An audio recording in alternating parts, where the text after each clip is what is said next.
Okay, Mimi, welcome back. I'm so excited you're here. I'm so excited to be here. This is always a pleasure to talk with Jessica, the yoga podcast. We were saying before we started recording, like we feel like we've been in touch, and we are through social media, but this is different. I'm excited to sit down. We haven't talked since it was July of last year. Is that Wow, so right? it's been It's over been a over a year? year? Whoa, okay, Wow, that that's blows crazy. my mind. I didn't realize it was that long. So, I mean, we've been through the ringer. We're still in this pandemic, and it's bad again. So, I wanted to hear from you.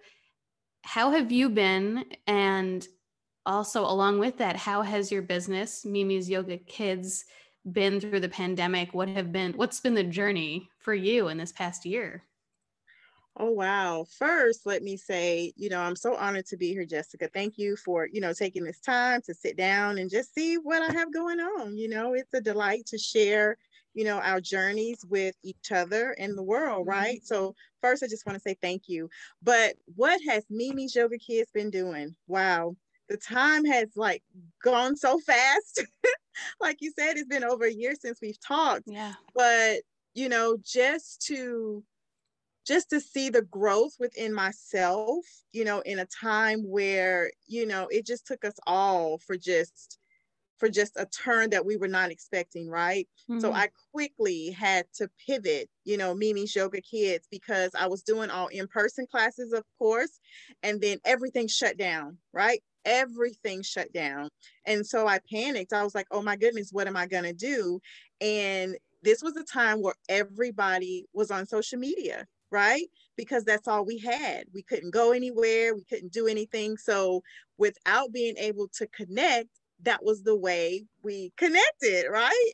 Yeah. And so, that's where I found so many other yoga teachers. That's where I found, a yoga community that I wasn't even expecting to find. I learned things about myself that I had to be quick on my feet. I had to think because I was fairly new. I started Mimi's Yoga Kids in 2018. So I was still new, to the yoga business and things of that nature. So I had my little meltdown, in the very beginning, and then I was like, okay, you gotta figure this thing out, right?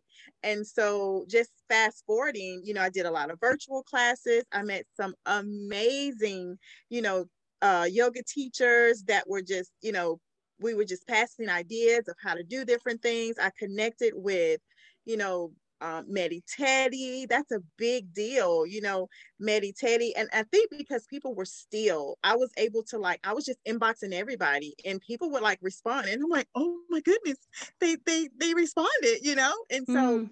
great opportunities came from just, being able to just get on and network and connect and just keep going. I didn't stop. I didn't stop. I took a break, but I didn't stop. I took a rest, a mental rest, but I didn't quit, you know. Mm. I was like, you got to keep going, girl. You got to keep going. And so I'm so thankful. I'm so thankful to be here. Yeah.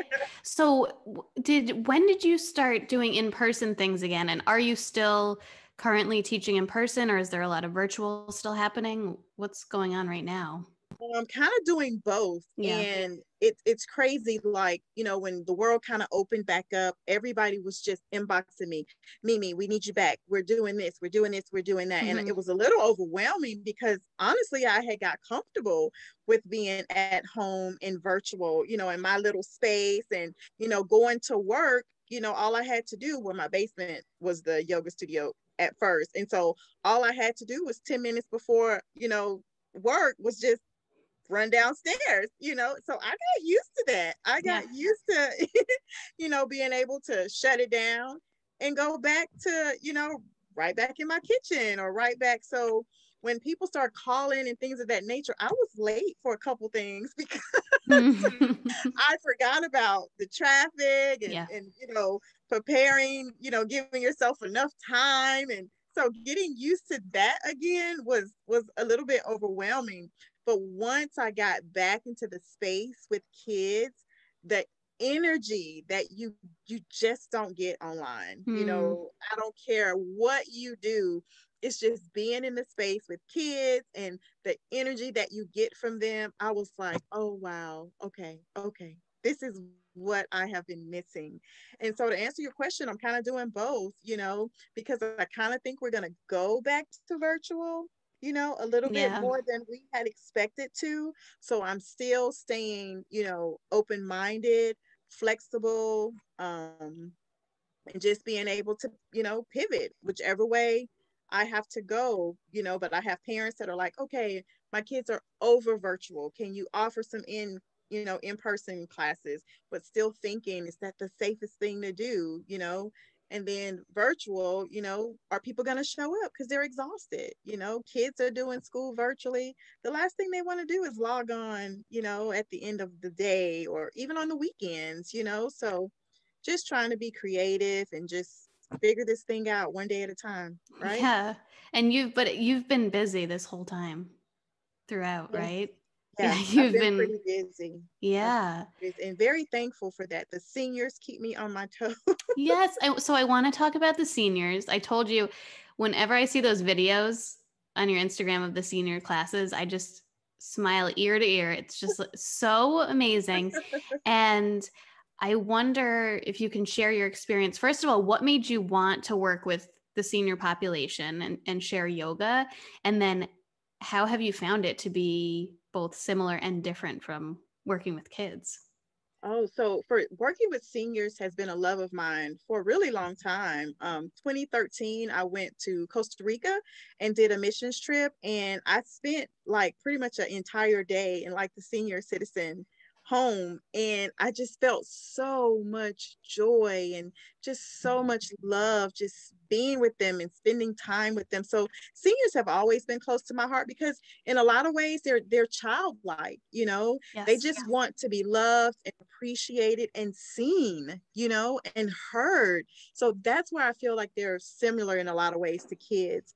And so how it happened, I was doing in person with them before COVID-19. And then when everything kind of shut down, you know, nobody was doing much of anything.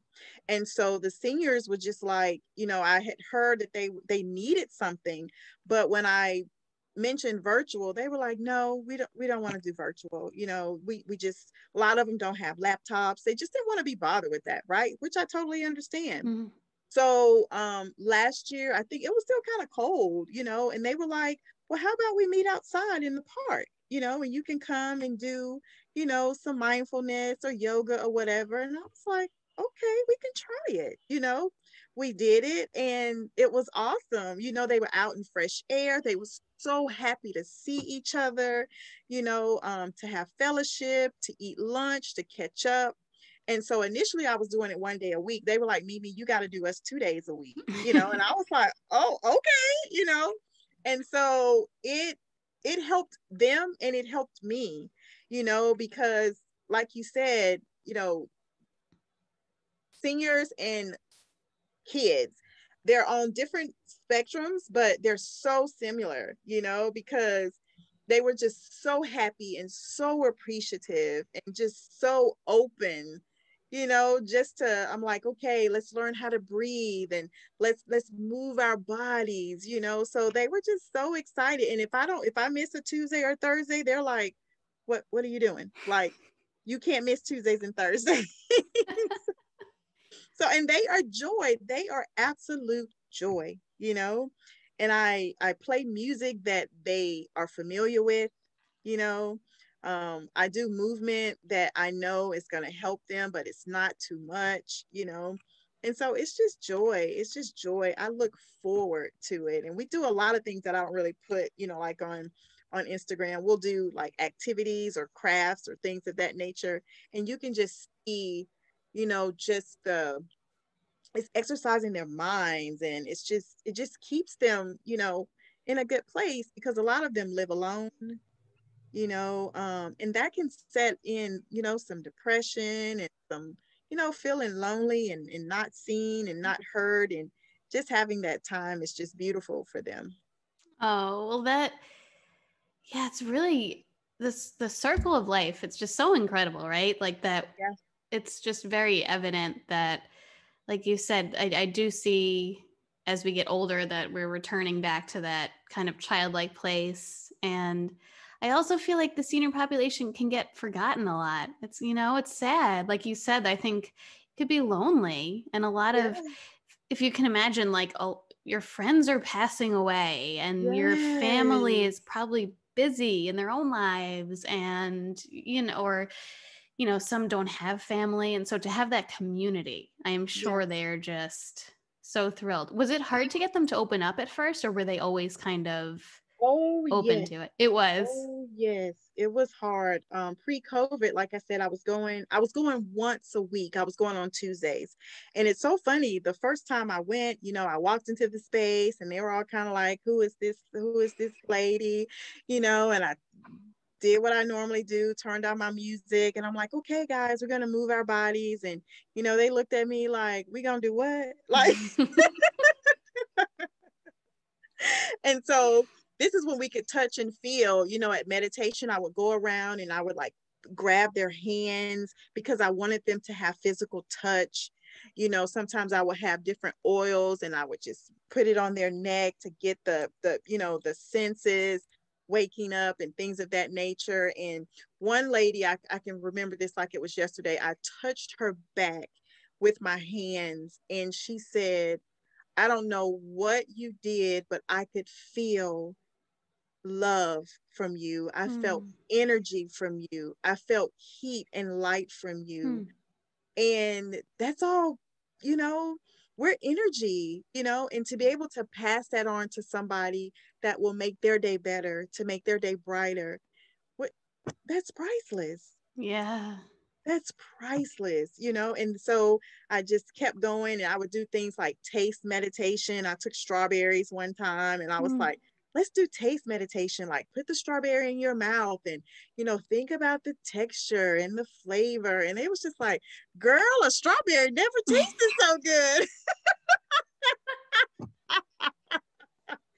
That's amazing, because these are the same things we're sharing with children, right? And Yes, and a lot of these things, the reason, like, we're sharing these with kids, and a lot of adults haven't we experienced these things forget it, either. or Yes, we forget, exactly. you know we Yep. forget to enjoy. How kids, they enjoy every little snack. Yeah. You give Oh them my God. fruit snacks and it's like the best thing Yes. ever, just to give that to them. Right. And I took them like a cookbook of like healthy recipes and they would come back and say, I tried that recipe and it was good, so Oh, that is so great. You form this community. yeah.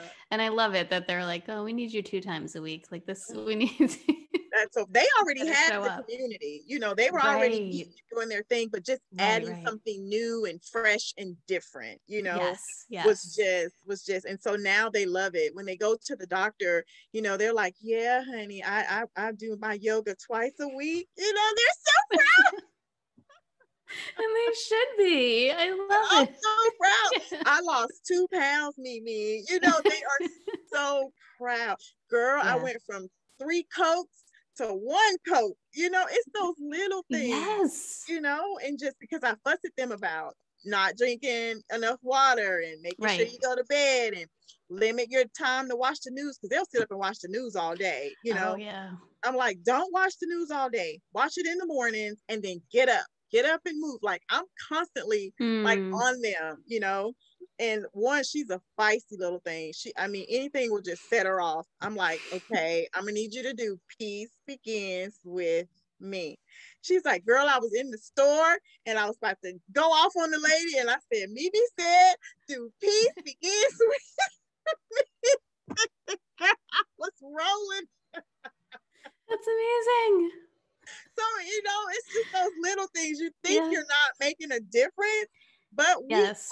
are. We are. Absolutely. Absolutely. And you're teaching, this is important. You're teaching the full spectrum of yoga to Mm-hmm. them, which I think just a lot of times people get caught up in I go to yoga and it's just the asana. You're just doing the poses. You think you have to flow through and do the fancy poses. And it's very, ableist, and it's very, And I love that you're like, we're doing the strawberry meditation. You're talking about regulating yourself with the meditation, eating healthy, you know, I just love that you're able to share the full spectrum of what yoga is.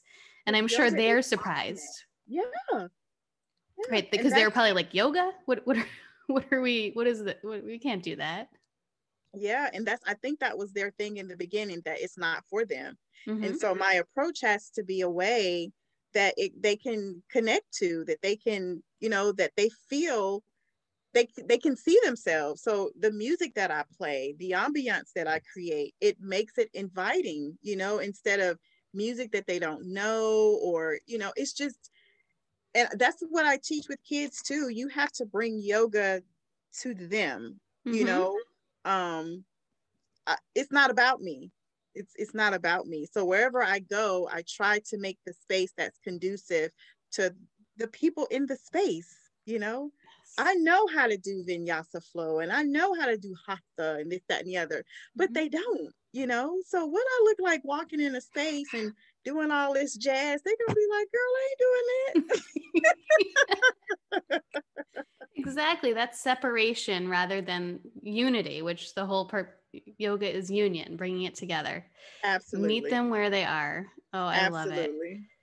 Well, anyone who doesn't follow Mimi on Instagram, you'll get little sneak peeks of these senior classes and you'll definitely smile. So check that out. I want to talk to you also about your business coaching, because I talked to Meg Herb, who I just released an episode this week with her, and she said she spoke to you a little bit about growing her kids' yoga business. So I was curious to hear about that, the coaching that you're offering. Like, what does that look like, and just how does that work when you work with someone in that capacity? So that was something that was just kind of birthed. That wasn't something that I set out to do or anything like that. But I did how to start your small yoga business with the kids yoga conference, and you actually gave me that connection. And so doing that afterwards, a lot of people were just like, "Hey, what are you doing? How did you do it? You did it in such a short time, and can you give me some tips and things of that nature?" And so I found myself like helping like a lot of people. And one of my friends that I consider a mentor, she was like, "Sweet pea, uh that's your time, that's your Yeah. that's your expertise, if you will. You can make it like something that you offer to people that are really serious about it." And I said, "Well, no." She's like, "No, that's not what we gonna do." You need someone like that. I'm glad you've got a friend like that. Yeah, Yep. because I can be that for, we can be that for other people, but sometimes Yes. it's hard to be that for ourselves, right? And so it was so funny. Meg and I were just going back and forth, just talking. And she was like, I want you to coach me. I want some coaching from you. And I was like, "Okay, girl, let's do it." And so we did it, and it was amazing. We had so much fun. We're around the same age.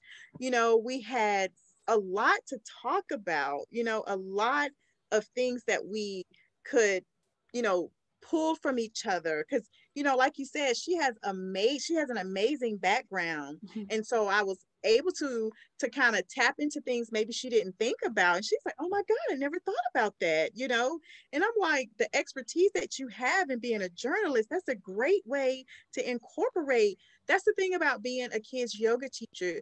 You when you come from a place of that's natural, and it's, you love it, it's so easy to do it, right? So if Mm-hmm. arts and crafts is your thing, let that be part of your yoga classes. If it's, whatever, if it's baking or whatever it is, find a way to incorporate that, because kids are going to get they're going to get the full benefit of you being there and being present. And I'm a creative. I love anything. Like, I'm a squirrel. I'm like, "Oh my God, oh God," and that's kids, right? Yeah. And so it's so easy for me to get down on the floor and just be in the space with them, because that's beautiful for me. All over the place, that's my jam. And so I've been able to help others as well, and so it's joy to me. I made a promise to myself that when I started this, I want to be to others what I didn't necessarily have, because I reached out to a couple people. Some people gave me just enough, or pretty much like, no, I'm not helping you, or just pretty much ignored me. Mm-hmm. And that's Mm-hmm. okay, because what it allowed me to do was figure it out. Right. And I've made some mistakes along the way. I did things that worked out really well, did things that that didn't work out well, but I was able to learn and grow from the experience. And so what I do, it may or may not work for you, but I'm here and I'm willing to share it with you. But you still, at the end of the day, you have to put you in it. I can tell you, I can give you the blueprint, but you're not me, Mm-hmm. you know, and I'm not you. You have to find your own voice. You have to find your own way of spreading love and light to these children or whoever you come in contact with, right? Yes, absolutely. So yeah, and so that's kind of how that started. And like I said, it's I'm always here, to help, to Mm-hmm. support, because we're all in this together. Yes. And I firmly believe there's enough on this planet for everybody. It really is. So even as a kid, I would always, if I had something, I didn't care. I don't hold on to things. I Mm. don't, it's easy for me to let stuff go, because I feel when you let it go, it comes back to you in another way. It may not come back to you from that person, but it comes back to Yes. you, you Yes. know? And so that's just how I live. That's how I flow. And it seems to work pretty good. It does. It does. Well, one of my questions I wrote was that you've got such a special bright spark. You do. I remember the first time when we connected. I can't believe it's over a year ago. But getting off of the call and like texting Lauren Chadoff, being like, "You've got to check out this woman, Mimi. Like you've got it." And I know now you guys are friends, right? Like Yeah. and have connected and stuff. But you do. And so my question was, how do you keep that shining? I mean, before we started recording, we kind of were like, you know what? Social media is 1% of our lived experience, and there's so much more going on in our lives that's not there. But on social media, you feel that energy. I know it's not possible to be that way all the time. None of us are. But how do you take care of yourself so that you're able to offer that to other people? So just in really a lot of different ways. And I think just life and maturity, and just the things that I've been through in my life, there's just certain things I just don't let get to me, right? And I come from a place of, what am I grateful for? I wake up every morning, what am I grateful for? I have my eyes, I have my ears, I have my nose, I have my mouth to speak. I don't take those things for granted. And for the most part, I'm pretty much, in a good space and in a good mood. And if I'm not, I'm honest with myself and I say, okay, you know what? I don't feel good today. I don't want to be this bubbly. I just want to rest and Mm-hmm. take time for myself and do things that bring me joy. And so just having that balance, is what keeps me, I think, in a good place. And then the spark just comes from, I don't know. I do know. I am finally living in my purpose. Mm. I am finally doing what I am supposed to be doing on this planet, and it took me a long time to figure that out. Even as a child, my parents told me that I should be a teacher. I was born to teach. And I'm like, I don't want to teach. I don't want to be in a box where I Mm-hmm. have to be told how I can teach and what I can do and what I can't do. That never set well with me. And so I kind of ran from it. And then the things that I went through in my life, having to take care of Elijah, and very dark times in my life, getting on the yoga mat because I didn't want to, and nothing against it, but I didn't want to take medication, or there were certain things that I just didn't want to do, right?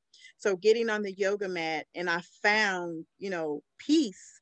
I found that I could let it all go, on the yoga mat, and, having this little one there with me, it was just like the universe was just lining everything up in my life, right? Sometimes you're going through things and you're like, why? Mm-hmm. But when you look back on it, you're like, oh, this is why. This is why I went through that. This is why I'm doing this, because it was all just prepping you for what you're supposed to be doing. And some people get it early. Some people get that purpose and that spark and what they're supposed to do, they get it early. And some of us, it takes a while. But now that, I finally have like found what it is I'm supposed to be doing, and it's teaching. They were It's right. teaching. Yeah, they were right. It's teaching, but it's teaching, on my terms. Yes. It's being able to share love and light from an authentic place. There's nobody telling me what I can and can't do and things of that nature. And the creative being and spirit that I am, it's just that energy that just flows through me. It's nothing that I've done, it's just life, and I'm just so thankful. And like I said, I just don't take it for granted. And I don't really, well, we all care about what people think, but I really don't care what people think, in the sense of, I'm doing what I'm supposed to do. You can join the ride, or you can't, or you don't. But either way, I'm just going to do what I'm supposed to do. And it's like people that know you, they're like, wow, you're doing it, Camelia. You're finally doing what you're supposed to be doing. And so it's just a good place to be. It's a good place to be. Yeah. And I know it hasn't been an easy journey to get to this place. No, ma'am. And, but like you said, it's incredible that you can look back at those massive challenges and say that actually did lead to something else, that actually brought something out of you. And I think that's people listening, anyone going through a time right now where you're like, what is this? Why is this happening to me? Just know that you're going to get through it. And who knows where that's what will bringing birth you. from that. Yes. What will birth from that. It's like the lotus in the mud. They talk about, it comes to the lotus comes out of the mud. You need to be in that place sometimes in order to emerge and come out. And now look at you're in your purpose. It's very clear. You could just feel it from you. So I'm just so glad that you found that. And it's funny, your parents, they knew you had that teacher spark. And I understand what you're saying. I always felt the same. I can't be in a classroom. I can't be given rules, and I couldn't do it. And then finding this path, it's like, oh, it's so freeing because you're still teaching, you're still connecting with people, but from a completely authentic place. Right. And it's just, it just blows me away. I had wrote on a sheet of paper, and I actually meant to bring it to this session with us, but I had wrote on a piece of paper, I think it was 2018 or 2019, the things that I wanted to do. And it was like own my own business. And, I wrote down some other things, and I folded up and I put it in my wallet, and I just started to do the work to manifest all the things that I wrote down.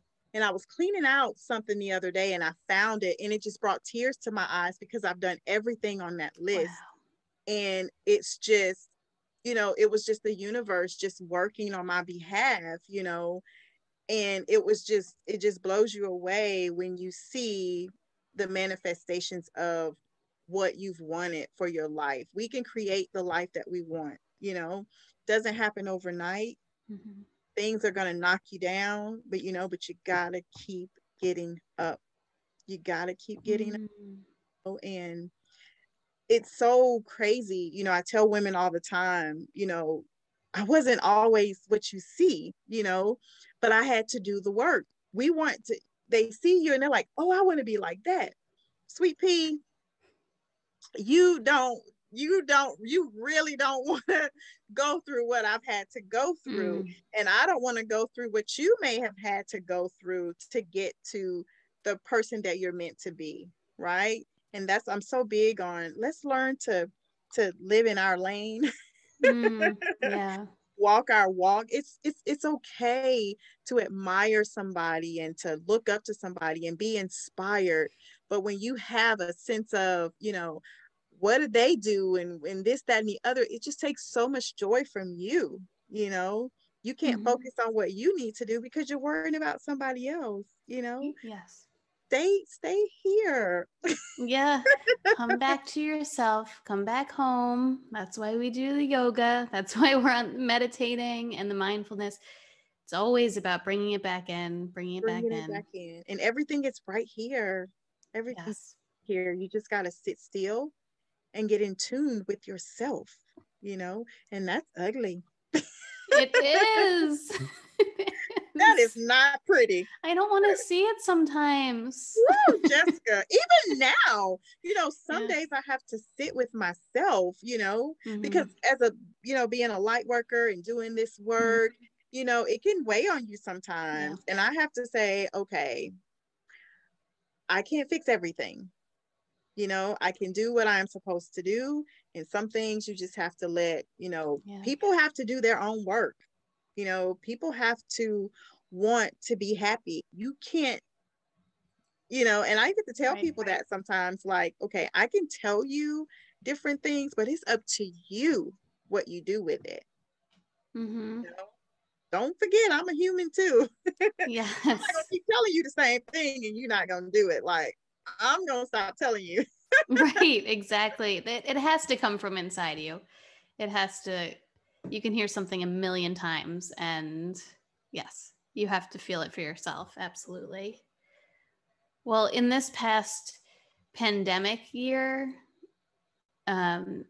what do you think has been your biggest lesson about yourself getting through this year? Is there something that sticks out to you that you learned about yourself? Yeah, that I am strong. I am pretty strong, and that I am worthy, I am worthy, and I deserve happiness. I deserve light and, prosperity and all the things, sometimes we feel like, for me, Jessica, to be quite honest with you, during the pandemic, when so many people were hurting, so much was going on, I felt some days like I shouldn't be, I shouldn't be sharing joy. I shouldn't be, like, I should hide from the world that I'm in a good place, And so that doesn't, how, that's not how joy works. You have to shine your light and be joy. And so in the darkness, you can allow others to see that joy is possible, happiness is possible. Even in the darkest of times, we can still find joy. It's a choice, right? And so I had to say to myself, even at dark times in my life, I could still be happy for other people. That's just how I've always been, And it's like, it's okay to have joy. It's okay to be happy. It's okay to grow and expand and outgrow things and outgrow people and outgrow spaces. That's life. So I've learned, you just gotta keep going, and you just have to be true to yourself. And so I learned strength. I learned a lot of strength, and I've learned that I can sit at the table with anybody. If you don't want me to sit at the table with you, that's fine. I'm gonna go get my own table. Yes. Yep. And I'm still gonna invite you to come sit over here with me. And you're still welcome. You're still welcome. It's not hard. It's not hard. And my people, like, they often say, what's your religion? My religion is love. That's my religion. I grew up, Christian and Baptist and this and that and all of this and the other. But for me, my religion is love. Love conquers all. It conquers color, racism, sexual orientation, love, right? And so if you love people for who they are, where they are, that's when you allow people to be true to themselves. When you were saying that about feeling joy during the pandemic and then feeling like, oh, I should hide, I shouldn't show this, just the image of that would just mean you were dimming your own light, which would just make it darker for everyone else. And I did that for so long. Right. And I get that. I understand that. I've been there too, where it's like, oh my, so many people have it so much worse. And I shouldn't, share this. But the image is like, but then when you do share, you're such a bright light that light is able to illuminate others or make them have hope and say, oh, remember that there's these other things out there. So I think I'm glad that you just came to that point where it's like, you know what, dimming ourselves, that doesn't brighten anyone. It hurts us, and I think it hurts world. It keeps the world dark. Yeah. And so I don't want to do that. No. No. Oh, I love this. Well, I want to wrap up with the kids yoga gym, and I know you've already offered one because you've been on. Anyone who didn't listen to the first episode with Mimi, go back in the archives. I don't know what episode number it is. I'll put it in. I think it's 25. 25. Okay. All right. So go back, listen to that one. But for this episode, your second kids yoga gym, what would be your big piece of advice for those people sharing yoga with children? Like always, just come from a place of love, right? Give kids a safe space. That's my biggest thing. It's so funny. I can go to a yoga class, kids that I've never met before, and at the end of the class, they're going to come up to me, they're going to hug me, they're going to say thank you. Even little babies. I teach little babies on Mondays, 3 and 4-year-olds. And it's just the energy and the love that I give to them. They know that it's real. It comes from a true place, And so just create a safe space for kids. They need it. They need it. They deserve it. And when we give them the tools and the things that they need to grow and expand, that's just going to make the world a better place, right? Looking them in their face and telling them that you matter. You are beautiful. You're perfect just as you are, love everything about yourself. I look them in their face, I will take their little cheeks and I'm like, you're the most beautiful thing on the planet. You should see their little faces, because you're planting seeds. That's the biggest thing. Every time that you are in the space with a child, you have the opportunity to plant a seed, right? And everywhere that they go, if we're constantly watering those babies, can you imagine? Can you imagine the beautiful human being they're going to be? I became a plant mom, and I use that a lot in with teaching, because you have to, and every plant is different, right? You can't do for one plant what you do for the other plant. So that's meeting kids where they are. I go to some classes and I have to do things a little bit different because the kids may not get the affection and love and the things of that nature. So you have to kind of pile it on thick, and then other kids in spaces where they're getting it all the time, you have to say, okay, no. You have to get strict, so you have to meet them where they are, and being able to kind of feel the energy and feel the space and just do what you need to do to make it a fun class. And so usually I have a plan, and it's like rarely do I use a lesson plan that I've prepared, it usually doesn't. I'm like, well, dang, Yeah. I didn't use nothing in the Yeah. That's what it is. It's being present, meeting them where they are. And that goes for your kids, that goes for your seniors, that goes for whatever population you're working with. Absolutely. It's always the same. It's the ability to be present, see what's in front of you. Yeah, we're just a vessel. We are a facilitator, We give it to them, we put it there and it's what they do with it, but it has to be a space where they feel safe. I've gone in spaces before and I didn't feel safe, Mm-hmm. and I've gone in spaces before and I'm like, this is bliss. Yeah, yeah. Well, that's beautiful. Mimi, thank you so much. I want people to be able to find you. So can you point everyone to your website, your social media, and all of that? Yeah, absolutely. So Instagram is my jam. So Mimi's Yoga Kids is Instagram, Facebook, the same thing, Mimi's Yoga Kids.